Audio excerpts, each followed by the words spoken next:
오늘도 주님이 주시는 귀한 은혜가 우리 모든 성도님들의 삶의 자리에 또 우리의 믿음의 발걸음 위에 충만하게 임하시기를 주님의 이름으로 간절히 축원합니다. 지난주에 우리는 신앙의 처음 그 길을 걸어가는 초신자들에게 주는 신앙의 권면에 대해 우리가 말씀을 통해 함께 나누었습니다. 겸손하라라는 것을 3번 말하고 있는데 무엇이 성경이 말씀하시는 겸손인가? 그것을 사도 베드로가 신앙의 초신자들에게 말해주고 있습니다. 하나님께 모든 것을 맡기는 것, 바로 이것이 겸손이라고 베드로 사도는 신앙의 처음 그 길을 걷는 믿음의 자녀들을 향해 말해주고 있습니다. 하나님께 모든 것을 맡기는 것, 하나님의 능하신 손 아래에서 너희를 돌보심을 믿고 하나님께 모든 염려와 근심을 맡기는 겸손, 바로 이것이 신앙의 초신자들이 마땅히 감당해야 하는 것이다 라고, 바로 그것이 너희에게 맡겨진 사명이라고 성경은 우리에게 말씀해주고 있습니다. 저는 우리 교회 성도님들이 하나님의 능하신 그 능력의 손길 아래에서 하나님이 반드시 우리를 지키시고 돌보신다는 그 믿음 안에서 하나님께 모든 것을 맡기는 참된 믿음의 사람들로 겸손의 신앙의 그 길을 안답게 걸어가는 복된 주님의 자녀들이 될 수 있기를 주님의 이름으로 간절히 축원합니다. 바로 그것이 신앙의 길을 걸어가는 이들이 마땅히 걸어가야 할 믿음의 길다라는 것을 지난 시간에 우리가 함께 말씀을 통해 살펴보았습니다. 오늘 8절에서 11절까지 우리가 함께 말씀을 함께 보았는데 오늘 본문에서는 중요한 신앙적인 권면을 성도들에게 모든 성도들에게 지금 사도 베드로는 말하고 있습니다. 8절 말씀을 볼까요? 근신하라 깨어라 너희 대적 마귀가 우는 사자같이 두루 다니며 삼킬 자를 찾나니 라고 사도 베드로는 말하고 있습니다. 근신하라 라는 이 표현은 정신을 바짝 차리라 라는 말입니다. 깨어라 라는 이 표현은 잠들지 말고 깨어 있어라 라는 말입니다. 사실 이 표현들이 근신하라 라는 것은 정신을 바짝 차려라 라는 것은 사실 군대에서 이 보초를 쓸 때 파수꾼들이 보초를 쓸 때 정신을 바짝 차리고 있는 바로 그러한 모습을 표현할 때 쓰는 말입니다. 여러분 보초를 쓰고 있는데 말입니다. 군대에서 불침번을 쓰고 있는데 말입니다. 정신을 차리지 않고 바짝 정신을 차리지 않고 있으면 무슨 일이 벌어집니까? 네, 적들이 쳐들어왔을 때 아무도 방비하지 못하는 그런 문제가 발생할 수 있기 때문에 보초병들은, 파수꾼들은 그 정신을 바짝 차리고 깨어서 근신하면서 그렇게 자신의 맡은 자리를 잘 지켜야 되는 것을 우리는 이 말씀을 통해서 연결해서 생각해 볼 수가 있습니다. 성도들은 마치 파수꾼들이, 마치 보초병들이 정신을 바짝 차리고 적들이 어느 순간, 어느 때에 우리를 향해 공격할지 모르기 때문에 긴장하고 준비하고 바싹 경계하면서 서 있는 그 모습처럼 신앙의 사람들도 그렇게 살아야 된다라고 우리에게 말씀하고 있는 것입니다. 그럼 도대체 왜 신앙의 사람들, 신앙의 그 길을 걸어가는 믿음의 자녀들은 왜 그렇게 살아야 하는가? 성경은 그 이유를 이렇게 말합니다. 너희 대적 마귀가 우는 사자같이 두루다니며 삼킬 자를 찾나니 너희 대적 마귀가 너희 대적이라고 지금 말하고 있습니다. 여러분 이 말씀을 기억하시기 바랍니다. 여러분 마귀 사탄은 누구라고? 대적이라고 성경은 우리에게 말해주고 있습니다. 대적자입니다. 성도를 대적하는 이들이 그 무리가 바로 사탄의 무리다, 마귀다라고 성경은 분명히 말해주고 있습니다. 여러분, 사탄을 적 그리스도라고 성경은 우리에게 표현해주고 있는데 마찬가지로 성도, 그리스도인은 그리스도께 속하여 있는 자들이기 때문에 사탄은 반드시 성도들의 대적자일 수밖에 없다라는 것을 우리는 잊지 말아야 합니다. 그런데 종종 우리는 착각하며 살아갑니다. 사탄이 우리의 대적자가 아닌 것처럼 그렇게 생각할 때가 있습니다. 사탄은 성도들을 달콤한 유혹으로 미혹하기에 어떨 때는 사탄의 그 미혹 앞에서 사탄이 우리의 마치 친구인 것처럼 느껴질 때가 있습니다. 종종 우리는 착각합니다. 여전히 우리나라는, 대한민국은 여전히 북한과 적대 관계를 가지고 있습니다. 북한은 특별한 무슨 일이 있을 때마다 여전히 남한을 도발하려고 하고 여러 가지 문제들을 일으키려고 합니다. 적대의 관계에 있는 겁니다. 그런데 우리는 종종 착각합니다. 햇볕 정책, 따스한 이런 말들로 인해서 마치 북한이 우리의 친구인 것처럼, 마치 내일이라도 아니면 오늘이라도 우리는 두 손을 잡고 아름다운 길을 걸을 수 있는 것처럼 그렇게 우리는 착각하며 살아갈 때가 있습니다. 여러분, 사탄도 우리를 그렇게 미혹합니다. 아니야, 내가 왜 너와 문제를 삼아? 나는 너와 좋은 관계를 유지하고 싶어. 달콤한 말로 성도들을 미혹하지만 여러분, 절대 잊어서는 안 됩니다. 사탄은 우리의 대적자라는 사실을 단 한순간도 잊지 않는 주님의 자녀들이 되어야 합니다. 아름다운 말로 우리를 유혹하고 달콤한 속삭임으로 우리를 흔들어 놓으려고 하지만, 그러나 성도들은 정신을 바짝 차리고 깨어서 근신하여 무장한 상태로 정신을 바짝 차리고 사탄을 대적해야만 하는 믿음의 자녀들이 되어야 된다라고 성경은 우리에게 말하고 있습니다. 그렇지 않으면 오는 사자처럼 두루 다니면서 누구를 삼킬까 찾고 있는 바로 그 사탄에게, 너희의 대적자 마귀에게 미혹될 수밖에 없다라고 성경은 우리에게 말해주고 있습니다.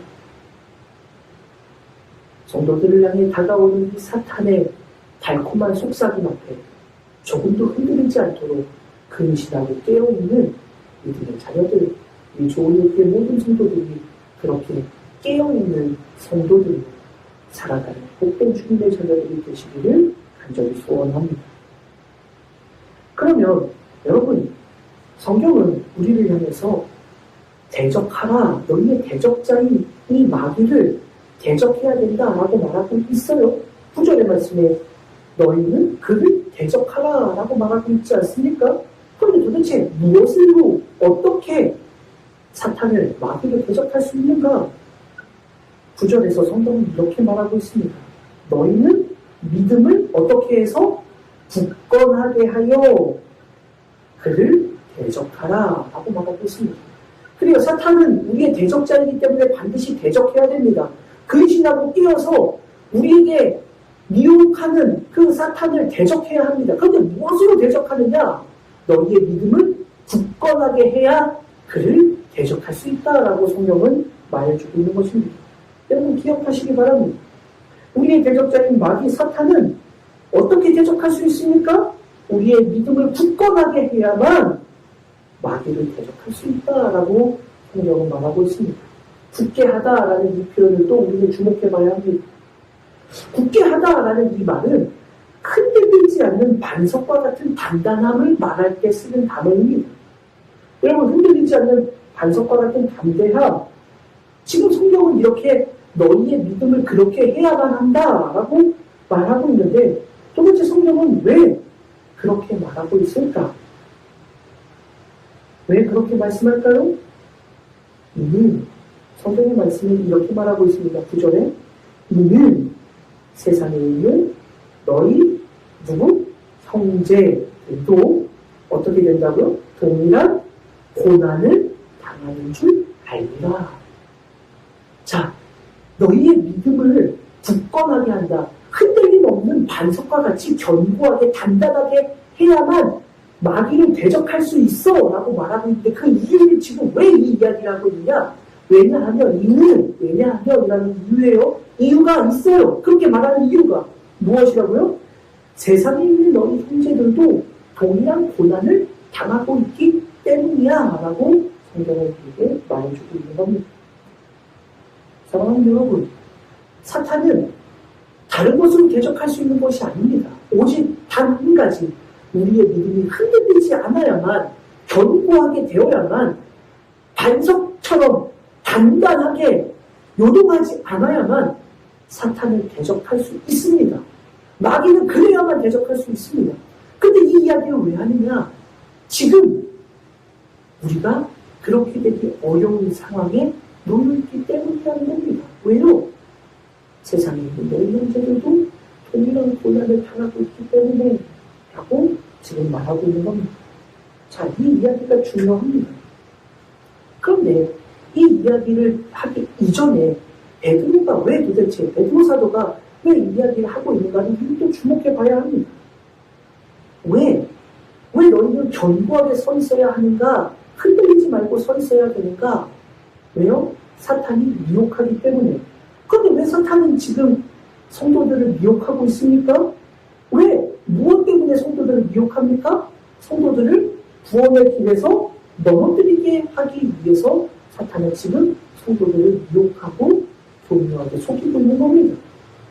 그러면 왜 도대체 그렇게 사탄은 성도들을 미혹하고 무너뜨리려고 구원의 길에서 넘어뜨리려고 하고 있습니까? 죽음의 때가 가까이 오고 있기 때문에 우리가 베드로전서의 말씀을 계속해서 묵상하고 지금까지 오랜 시간 말씀을 계속해서 살펴보았는데 마지막 때가 가까이 오고 있기 때문에 라는 것을 우리는 계속해서 베드로 사도의 말씀을 통해 생각해보고 있습니다. 그래요. 마지막 때는 어떤 때입니까? 주님이 다시 오시는 때, 주님의 재림의 때, 최후 심판 때, 그때 되면 구원받은 성도들, 구원받지 못하는 성도들이 결국 하나님의 심판대 앞에서 갈라지게 됩니다. 그때가 가까워오고 있기 때문에 사탄은 끊임없이 구원의 발현에 있는 성도들을 구원의 길에서 넘어뜨리게 하기 위해서 끊임없이 성도들을 미혹하고 있다라는 것입니다. 베드로전서 4장 7절에서 베드로 사도는 만물의 마지막이 가까이 왔으니 라고 마지막 때를 우리에게 이미 말한 바 있습니다. 마지막 때가 가까이 오고 있다라는 것입니다. 1장 20절에서도 현재를 이 말세에, 이 마지막 때에 라고 베드로 사도는 지금 살아가고 있는 오늘 이 세상을 마지막 때라고 우리에게 말해주고 있습니다. 그래요. 우리는 마지막 때를 살아가고 있습니다. 왜요? 주님의 정해진 그때가 언제인지는 모르지만 더욱더 가까이 주님의 때에 우리는 가고 있기 때문에 그렇습니다. 그 마지막 때 주님이 오시는 그날이 어제보다 오늘이 더 가까워졌고 오늘보다 내일은 더 가까워져 가기 때문에 주님의 그때 사탄도 그것을 알고 끊임없이 그때가 오기 전에 성도들을 무너뜨리려고 그 신앙에서 넘어져서 구원의 길에서 떨어지도록 우리를 미혹하고 무너뜨리려고 하고 있다. 그러니 너희들의 믿음이 견고해져야 한다라고 이렇게 말해주고 있는 것입니다. 근데 여러분 사탄 하면 어떤 모습이 생각나세요? 사탄 하면 머리에 뿔도 달리고 뒤에 꼬리도 있고 무슨 이렇게 삼지창 같은 포크도 들고 얼굴이 온몸이 불타오르는 것처럼 빨갛고 날개도 달리고 말입니다. 사탄, 마귀 하면 우리는 그런 모습을 생각하지 않습니까? 그렇잖아요. 안 그래요? 저만 그렇게 생각합니까, 여러분? 그렇게 저도 사탄 하면 그런 이미지가 떠올라요. 근데 여러분, 누가 사탄이 그런 모습으로 찾아오면 누가 사탄의 말을 듣겠습니까, 여러분? 안 그래요? 사탄이 그런 모습으로 나에게 찾아온다면 누가 그 사탄에게 믿음의 성도들이, 세상 사람들 말고요, 믿음을 가진 성도들이 야, 사탄의 그 말 솔깃하네 하면서 그 모습으로 다가온 사탄을 따라갈 사람이 누가 있겠습니까?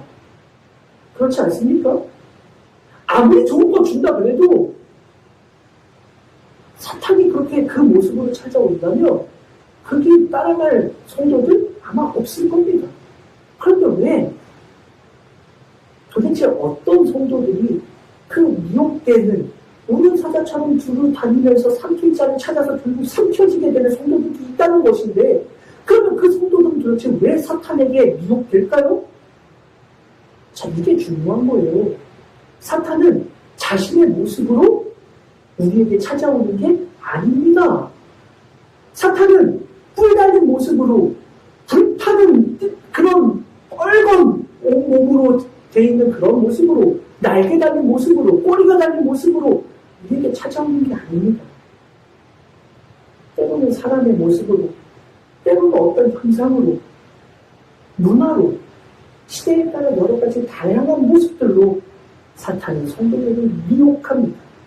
그것이 사탄의 계략인지도 모르도록 사탄은 어떨 때는 뉴에이지라는 것을, 어떨 때는 그런 다양한 모습들로 우리를 향해 속삭이며 찾아옵니다.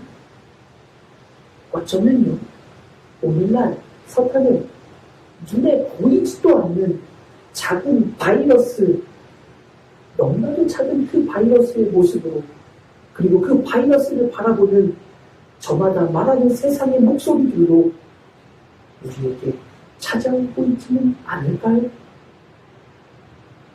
2020년과 2021년 1년 반을 지나오는 이 시간들 동안 어쩌면 사탄은 눈에 보이지도 않는 그 코로나 바이러스라는 것을 통해서 성도들을 미혹하고, 그 코로나 바이러스를 대하는 정부와 코로나 바이러스를 대하는 세상의 목소리들로 인해서 성도들을 지금 미혹하고 있지는 않을까요?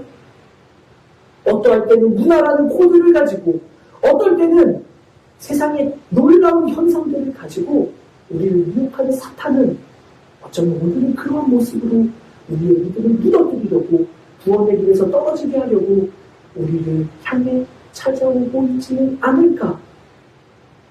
말씀 묵상하며 저도 생각해 보았습니다. 여러분, 그런데 장로들에 대한 권면, 젊은 자들에 대한 권면, 5장에서 이 두 가지의 권면을 지난주에 함께 나눠보았잖아요.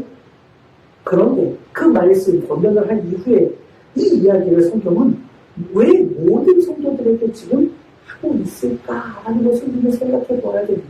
장로들은 이래야 돼 라고 말했고, 처음 신앙을 가진 젊은 자들은 이렇게 해야 돼 라고 말한 다음에 이어서 모든 성도들을 이 말을 들어라 라고 왜 베드로 사도는 이야기하고 있을까요? 베드로 사도는 이 유혹의 자리, 사탄의 공격을 고난과 연결하여 성도들에게 말해주고 있습니다. 다시 말씀을 보면 너희 믿음을 굳게 하라, 즉 너희가 미혹되지 않도록 너희의 믿음을 견고하게 하라 라는 신앙의 권면을 하면서 이어지는 말씀에 이유를 말하고 있어요. 그 이유는 세상에 있는 너희 형제들도 동일한 고난을 당하는 줄을 알기 때문이다 라고 말하고 있습니다. 너희 믿음이 흔들리지 않도록 견고하게 지켜야 되는데, 그러기 위해서 너희는 근심하고 있어야 되고 깨어 있어야 하는데, 그 이유가 무엇이냐? 세상에 있는 너희 형제들도 너희와 동일한 고난을 지금 당하고 있기 때문이다 라는 것입니다. 무슨 이야기입니까? 형제들도 너희와 동일한 무슨 뜻이에요? 똑같은 이라는 뜻이죠? 똑같은 고난을 지금 당하고 있다. 그럼 여러분, 세상에 있는 너희 형제들도 너희랑 똑같은 고난을 당하고 있어 라는 이 말은 뭐예요? 그들만 고난을 받는다? 아니요. 그들도 우리가 받는 고난을 똑같이 받고 있다고 했으니 지금 우리도 뭐 하고 있는 거예요? 고난을 받고 있는 거예요. 세상의 형제들도 고난을 받고 우리도 고난을 받고 있는, 그러니 다시 말하자면 지금 모든 성도들은 다 뭐 아래에 있다? 고난 아래에 있다. 고난의 현장에 있다라는 거예요. 그러니 이 말을 주의 깊게 보면 지금 베드로 사도가 모든 성도들을 향해서 너희들은 근신해야 된다, 깨어 있어야 된다, 너희 믿음을 흔들리지 않도록 견고하게 굳건하게 해야 한다. 그래서 마귀를 대적해야 된다. 왜냐? 지금 너희들 모두가 고난의 자리에 있기 때문이야 라고 성도들을 향해 말하고 있는 겁니다. 그리고 여러분, 지금까지 베드로전서 말씀을 계속해서 이어서 우리가 살펴보았지만 이 편지를 받는 초대교회 성도들은 어떠한 사람들입니까? 고난의 한복판에 있는 자들입니다. 그들은, 성도들은 믿음을 지키기 위해서 날마다 고난을 감수해야만 했습니다. 그런 고난의 한복판 안에 그렇게 던져져 있는 존재들이기 때문에 성도들은 그 고난의 한복판을 힘겹게 견뎌내야 하는 이들이기 때문에 너희의 믿음이 흔들리지 않도록 지켜야만 된다라고 성경은 말씀하고 있는 것입니다. 사랑하는 성도 여러분, 이 말씀을 잊지 않는 우리 모두가 되시기를 간절히 소원합니다. 세상에 있는 주님의 자녀들의 자리는 고난의 한복판입니다. 그것이 성도들의 삶의 자리라고 성경은 우리에게 말씀하고 있습니다. 여러분, 성도들의 삶의 자리는 꽃길이 아닙니다. 유명한 신학자 디트리히 보날퍼는 우리가 살아가고 있는 삶의 자리는 장미꽃밭이 아니다. 장미꽃이 가득한 그러한 정원이 아니다라고 우리에게 말한 바가 있습니다. 사실 그런데 여러분 우리의 신앙의 자리가 어떠한 자리이길 바라고 있습니까? 아니 어떠한 자리여야 한다고 생각하고 있습니까? 우리의 자리가, 우리의 신앙의 길이, 우리가 걸어가는 그 신앙의 여정이 고난의 자리여야 된다라고 생각합니까? 아니면 꽃길이어야 된다라고 생각하십니까? 사실 여러분 우리는 그렇지 않습니까? 우리의 신앙의 길이 꽃길이기를 바라고 있지 않습니까? 우리의 신앙의 여정이 평안한 길이 되어야만 한다라고 생각하고 있지 않습니까? 내가 믿음 생활 잘하면 내 삶이 형통해지고 내가 하는 모든 것들이 다 잘되고 물질적으로도 넉넉한 삶을 살고 건강도 언제나 건강해지고 장수하고 내 자녀들의 인생도 다 잘 될 거야. 그것이 바로 믿음의 길이야 라고 우리는 어쩌면 우리의 신앙의 길이 그러한 것이 되어야만 한다라고 생각하고 있지는 않습니까? 신앙의 길을 걸어가면서 내가 가고 있는 이 신앙의 길은 고난의 길이어야만 해. 내가 걸어가는 이 신앙의 길은 가시밭 길이어야 돼. 돌짝밭이어야 돼. 고통의 십자가의 길이어야 돼. 라고 생각하며 그 길을 걸어가겠다라고 믿음의 고백을 하는 성도들이 과연 얼마나 많을까요? 여러분, 어쩌면 우리는 우리의 신앙의 길이 고통의 길이 아닐 것이다, 분명 아닐 것이다 라고 생각하며 살아가고 있는 분들이 더 많을 겁니다. 그래서 평안하게 신앙생활 할 때는 교회에서 열심히 봉사도 하고 직분도 감당하고 사명도 감당하고 열심히 신앙생활 하다가 어떤 문제를 떡하니 만났을 때 그 문제가 찾아오고 어려움이 찾아오면 도대체 내가 무엇을 잘못했다고, 내가 이렇게 신앙생활 열심히 했는데 왜 나에게 이런 일이 생기느냐고 하나님을 원망하고 신앙의 자리를 떠나버리는 이들을 우리는 만나보지 않습니까? 그럼 여러분,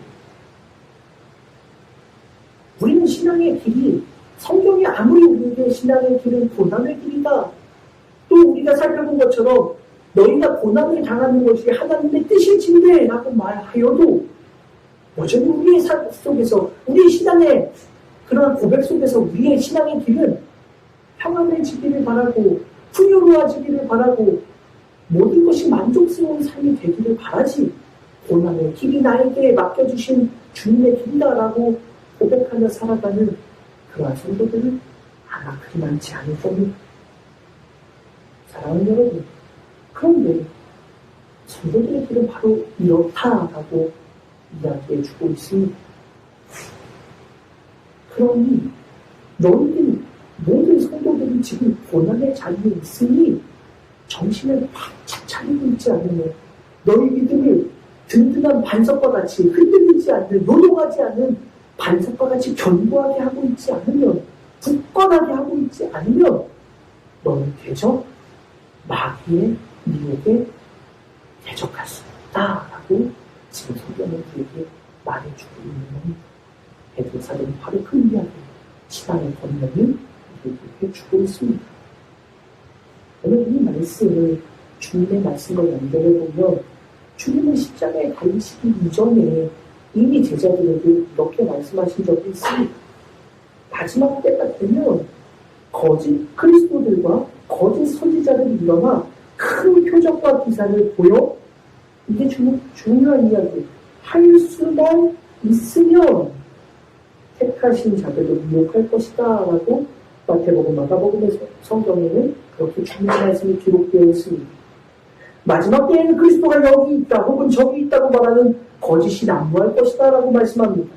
오라 그리스도가 광야에 있다 하여도, 골방에 있다 하여도 나가지 말고 믿지 말아라 라고 주님의 제자들에게 말씀하셨습니다. 그때에는 사람들이 너희를 환난에 넘겨주겠고 너희를 죽일 것이다 라고 또 말씀하셨습니다. 여기서 말하는 너희는 제자들입니다. 세상 사람들이 아닌 성도들입니다. 세상 사람들이 성도들을 환난의 자리로 던져놓고 그들 중에는 죽임이 당하는 이들도 성도들도 있을 것이다 라고 주님은 말씀하셨습니다. 또한 성도들은 주님의 이름으로 인해 모든 민족에게 미움을 받게 될 것이다 라고도 말씀합니다.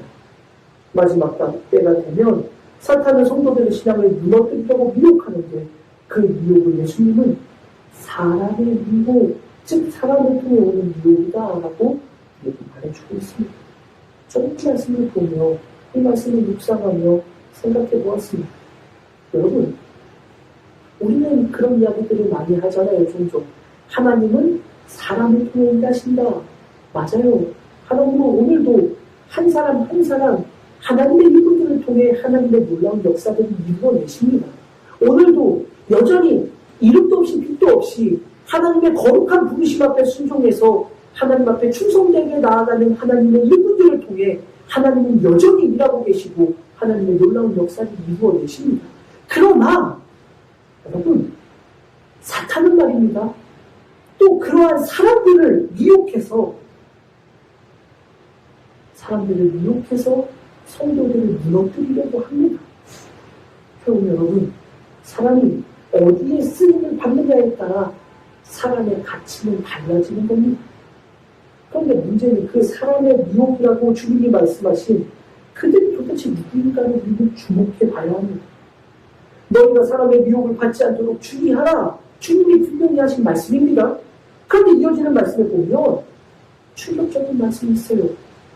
너희가 사람의 미혹을 받지 않도록 주의해야 한다라고 주님이 말씀하신 다음에 이어서 주님이 뭐라고 말씀하시느냐? 많은 사람이 내 이름으로 와서 이르되 나는 그리스도라 하여 많은 사람을 미혹하리라. 마태복음 24장 5절 말씀입니다. 또 그 미혹에 대해서 11절 말씀에 보면 거짓 선지자가 많이 일어나 많은 사람을 미혹하겠으며 라고 말씀합니다. 그 미혹, 사람의 미혹은 도대체 무슨 미혹인가? 거짓 선지자의 미혹이라는 말입니다. 그런데 그 미혹하는 이들에 대해서 24절의 말씀에 보면 거짓 그리스도들과 거짓 선지자들이 일어나 큰 표적과 기사를 보여 할 수만 있으면, 아까 주의해서 봐야 된다고 말씀드렸던 바로 그 말씀, 할 수만 있으면 택하신 자들도 미혹한다. 즉 그들은 표적과 기사를 나타내는 능력까지도 보여주고 있습니다. 그런데 그 능력을 가지고 무슨 일을 도대체 하고 있습니까? 놀라운 표적, 놀라운 기사, 그 능력들을 가지고 지금 무슨 일을 합니까? 할 수만 있으면 어떻게 해요? 성도들을 미혹하려고 하고 있다. 할 수만 있으면 택하신 자들도 미혹한다 라고 말하고 있습니다. 그래요. 미혹은 사탄의 일 아닙니까? 하나님의 일은 미혹하는 게 아니지 않습니까? 하나님의 일은 미혹이 아닌데, 미혹은 사탄의 일인데. 여러분, 이 말은 그러면 사탄은 사람을 통하여 미혹하는데 그 사람들을 거짓 그리스도의 모습으로, 거짓 선지자의 모습으로 위장하여 큰 표적과 기사도 보여주면서 성도들을 미혹한다라는 말입니다. 사랑하는 성도 여러분, 우리는 기억해야 합니다. 사탄은 사탄의 모습이 아닌 바로 이런 모습으로 오늘도 성도들을 미혹하려고 하고 미혹할 수도 있습니다. 우리의 자리가 고난과 환난의 자리이니 그 고난과 환난을 넘어서는 능력을 우리에게 보여주면서, 자 봐라, 이게 능력이지, 이게 하나님이 주신 권세지 라고 말하면서 성도들을 미혹하고 있다.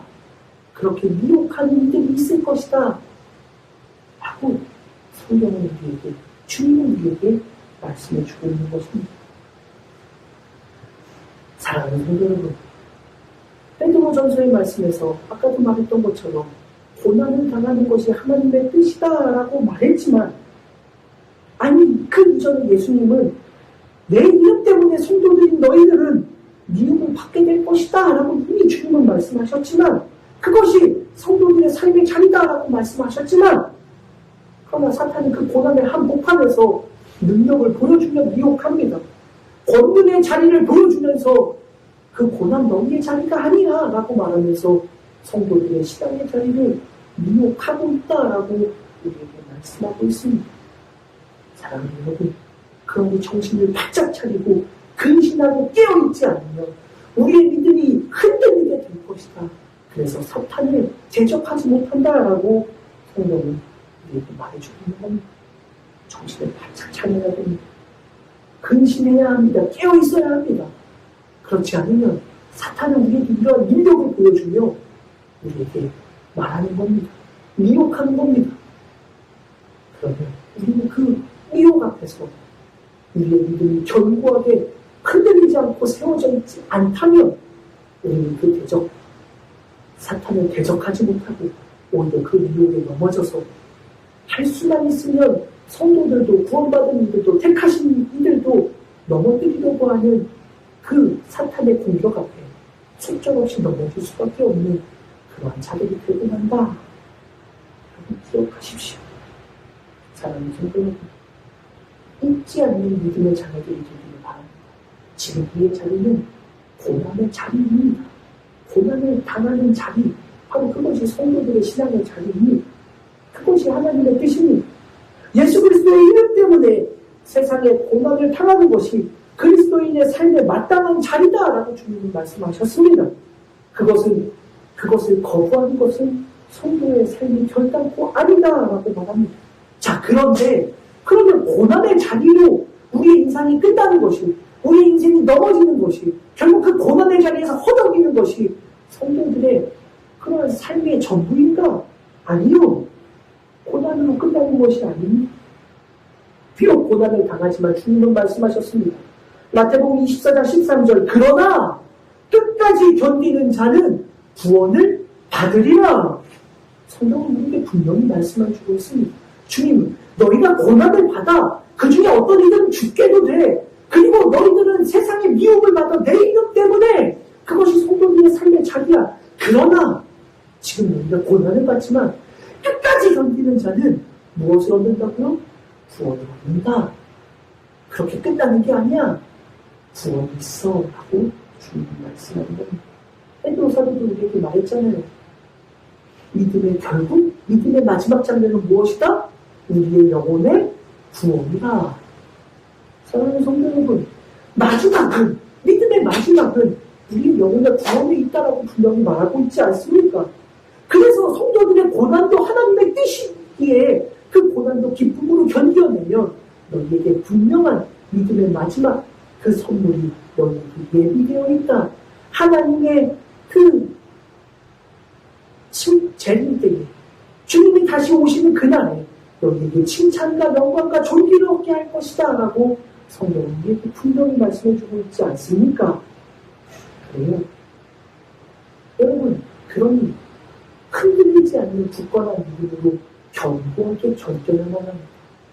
주님이 다시 오시는 날 우리에게 분명히 약속되어진, 예비되어진 바로 그 구원의 선물을 바라보면서 오늘 우리의 고난의 자리에서도 사탄의 미혹에 넘어지지 않고 그 고난을 넘어서는 능력으로 우리에게 속삭이면서 너희가 고난을 당할 필요 없어.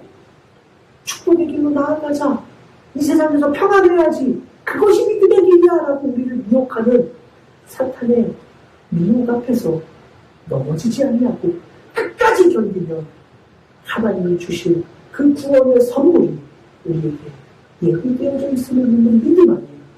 흔들리지 않는 믿음으로 서 있는 거룩한 주님의 자녀들이 계시기를 주님의 이름으로 간절히 축원합니다.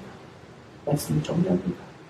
사랑하는 성도 여러분, 흔들리지 않는 믿음으로 서 있는 우리 교회 모든 성도님들이 될 수 있기를 간절히 소원합니다. 사탄이 끊임없이 우리를 미혹하려고 해도 그것이 사람의 미혹으로, 놀라운 권세의 미혹으로 우리를 흔들어 놓으려고 하여도 요동하지 않는 굳건한 너희의 믿음을 굳건하게 하여 그 사탄의 미혹을 대적할 수 있는 거룩한 주님의 자녀들이고 아름답게 믿음의 길을 걸어가실 수 있고 저도 되고 우리 믿음 성도님들도 되시기를 주님의 이름으로 간절히 축원합니다. 기도하겠습니다. 하나님 감사합니다. 사탄은 끊임없이 오늘도 우리 성도들의 믿음을 흔들어내려고 한다는 것을 잊지 않는 믿음의 자녀들 되게 하여 주옵소서. 고난의 자리에서 능력도 보여줍니다. 고난의 자리에서 고난은 너희의 자리가 아니라며 우리를 유혹하며 구원의 길에서 떨어지도록 우리에게 속삭이는 사탄의 공격 앞에서 살아가는 주님, 우리의 믿음을 지켜 주옵소서. 우리의 믿음을 굳건하게 하여 흔들리지 않는 반석과 같이 견고하게 되어서 어떠한 미혹 앞에서도 사탄을 능히 대적할 수 있는 거룩한 믿음의 군사들이 될 수 있도록 우리를 붙잡아 주시고 은혜를 더하여 주옵소서. 감사드립니다. 거룩하신 예수님의 이름으로 간절히 기도 올리옵나이다. 아멘.